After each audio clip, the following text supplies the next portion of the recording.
Extra fan sendiri ini harus bekerja optimal. Misalkan ada masalah dengan extra fan-nya, otomatis suhu mesin akan naik dan performa dari mesin tersebut juga akan berkurang. Kira-kira apa sih yang menyebabkan extra fan ini bisa rusak?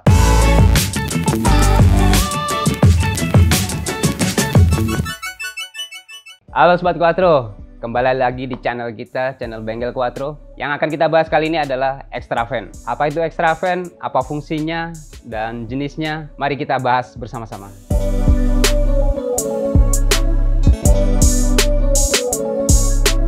Nah Sobat Quattro, di samping kita udah ada partnya ya, yang dinamakan extra fan. Jadi extra fan itu adalah kipas pendingin, berfungsi untuk mendinginkan radiator, mana radiator itu adalah berisi cairan pendingin untuk mendinginkan bagian mesin. Dia ada dua jenis fan, satu mechanical fan, yang ini jenis electric fan. Mechanical fan sendiri diputar oleh fan bell. Dia menggunakan viskositas, semakin panas dia akan semakin kenceng untuk putarannya. Kalau untuk electric fan dia diatur sama modul. Nah, extra fan sendiri ini harus bekerja optimal. Karena secara fungsinya dia emang untuk mendinginkan suhu mesin supaya mesin tersebut tetap pada suhu kerja. Misalkan ada masalah dengan extra fan-nya, otomatis suhu mesin akan naik dan performa dari mesin tersebut juga akan berkurang. Nah Sobat Quattro, di mobil Audi VW ada yang pakai satu extra fan, ada yang pakai dua extra fan. Seperti contoh di VW Golf, dia pakai dua extra fan. Ada di A4 B8 untuk Audi-nya itu pakai dua extra fan. Di VW ada Tiguan, dia pakai single extra fan. Kalau di Audi-nya ada Q3, dia pakai single extra fan. Jadi tetap ya, secara fungsi di mobil tetap sama untuk pendinginan dan menjaga kondisi mesin, temperaturnya tetap di temperatur kerja.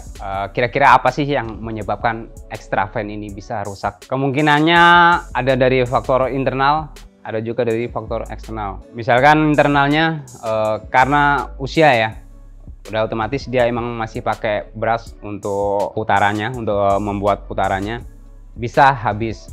Kalau itu habis tipis, kalau ada lubangnya biasanya kelihatan ada percikan api, atau bisa jadi extra fan-nya nggak muter sama sekali. Kalau itu harus kita cekin ke bengkel untuk dipastikan apakah emang masih bisa diservis atau tidaknya. Ada juga yang dari modulnya, spesial untuk yang satu modul begini, yang dia emang jadi satu modul sama extra fan-nya. Kalau dia ada korsleting di bagian motor, modul udah otomatis akan rusak. Tapi kalau untuk yang di eksternal seperti ini, misalkan ini brushnya habis, ada korsleting, jarang dia untuk modulnya bermasalah. Kalau untuk faktor eksternalnya, mungkin saat kita berkendara, kita temuin banjir, kita masuk ke air, kondisi mesin masih nyala, extra fan nyala, masuk ke air, kena air, bisa jadi terjadi korsleting. Nah, itu bisa merusak extra fan-nya sendiri.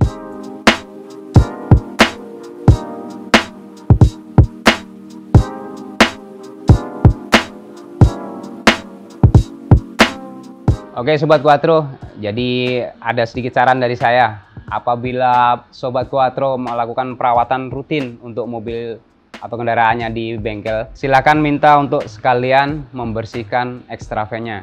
Jadi dengan dibersihkan sisa-sisa brush yang ada di dalam extra fan akan memperpanjang usia dari extra fan-nya sendiri. Karena apabila kita nggak melakukan itu, bisa jadi extra fan kita akan kotor dalamnya, dia kerjanya nggak optimal, cepat rusak. Jadi sangat disarankan untuk dibersihkan ya. Nah, apabila Sobat Quattro menemui kendala mengenai extra fan, mungkin extra fan-nya mati, disarankan untuk diganti dengan part yang original. Nah, kenapa kok harus original? Kalau kita misalkan memakai part yang nggak original, kalau wattnya kegedean, nanti bisa merusak bagian aki. Kalau wattnya kekecilan, pendinginannya yang pasti akan kurang. Jadi sangat disarankan untuk diganti ke part original. Atau mungkin kalau memang masih bisa servis, masih lebih baik untuk diservis daripada memakai part yang nggak original. Di Quattro sendiri kita sediakan part original. Sobat Quattro bisa datang langsung untuk mengecek partnya original atau tidaknya, atau misalkan ingin belanja bisa kunjungi ke marketplace kami ya. Oke Sobat Quattro, jadi di sini dapat kita simpulkan bahwa extra fan ini adalah part yang sangat penting di kendaraan Sobat Quattro semua. Jadi apabila ini nggak optimal, maka mesin maupun AC juga akan nggak optimal pekerjaannya. Oke Sobat Quattro, terima kasih untuk yang telah menonton video kita kali ini. Apabila ada pertanyaan atau mengenai part ataupun kerusakan di mobil VW Audi, bisa tulis di kolom komentar atau bisa kunjungi langsung ke bengkel kami di Cilandak KKO nomor 1A. Jangan lupa like dan subscribe agar kita terus bisa membagikan informasi mengenai kendala di mobil Audi maupun VW dan juga part-partnya. Tonton terus channel Bengkel Quattro. Sampai jumpa di episode berikutnya. Saya Yulianto pamit undur diri. Salam Sobat Quattro.